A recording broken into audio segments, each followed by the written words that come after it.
Heads up, this will feature some spoilers. I don't think there's any like super major ones I'm gonna throw in here, but I don't know. Once I get talking, I'm just gonna throw some stuff in there. But most of these movies have been out for quite some time, so you've probably seen them. So just a heads up. All right, this is my top 5 films of 2019. I'm actually kind of surprised because I thought it was a really good year for films this year, and when I look back at what I saw, there wasn't anything all that great, to be honest. It was actually a little bit harder to come up with the top 5 because nothing really blew me away this year. I've said before, there's a lot of stuff I don't go out of my way to see. There's probably some fantastic movies out there that I didn't see just because I'd stick with the superheroes and the action, comedies. So I'm sure there's also some great stuff there. I haven't gotten to some of the Netflix stuff. I haven't watched Uncut Gems yet. I haven't watched The Irishman. So those are some pretty good films I haven't watched. So this is just, based on what I saw. So at number 5, I'm going with John Wick, Chapter 3, Parabellum. Another fantastic action film. They just continue to, raise the bar on this franchise as far as the action goes. Keanu Reeves is still amazing in the role.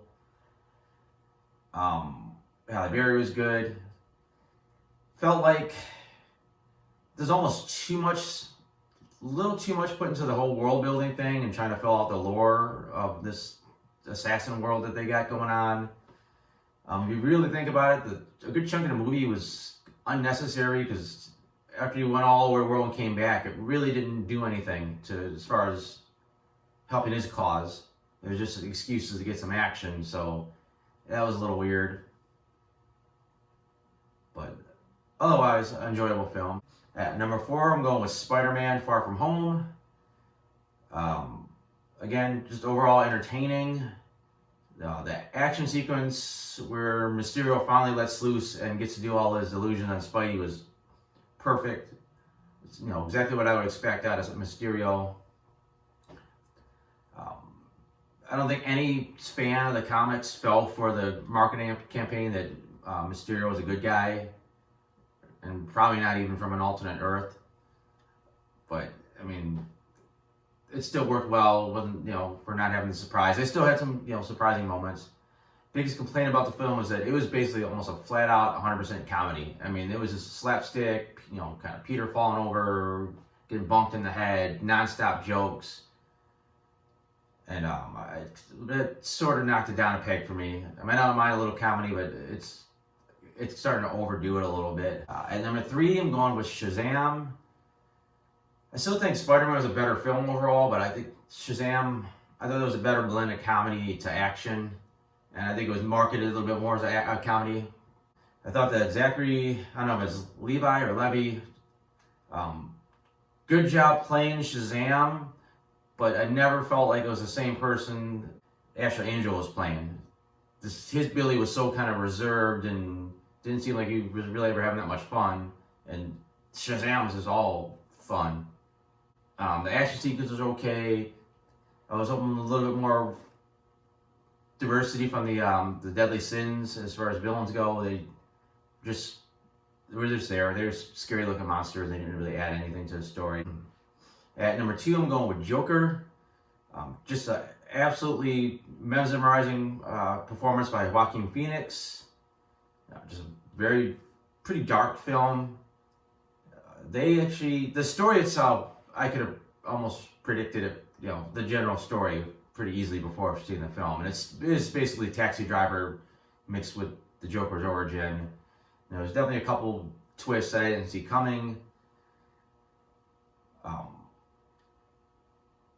I thought the ending was a tiny bit unsatisfying. I loved the bit on the talk show, but it still didn't feel like he was quite the Joker yet. Like, it still felt like him doing the same character he was doing all film. It didn't feel like there was that switch that really flipped, where he truly became a Joker.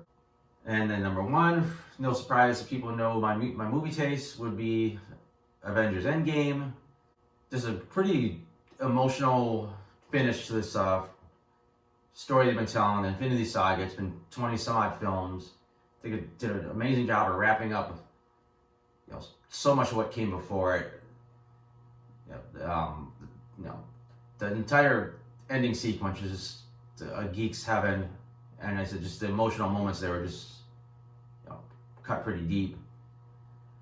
Biggest complaint though was that I still felt the middle portion with the time travel stuff. It just felt like a kind of like a victory lap, showing off, you know, some of the past films and kind of fan service, like thanking the fans for coming along this ride.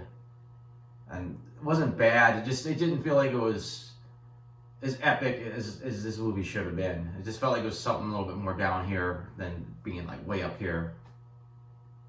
That's my top 5. If you go to my blog, soundbettermyhead.com, if you click on this article about the top films, you'll see you can click on the links for each different movie, and you can get the full reviews. Those are non-spoiler reviews, but still, you want to get a little more detailed description of what I thought about these movies. That's the place to go. So, other than that, thanks for watching.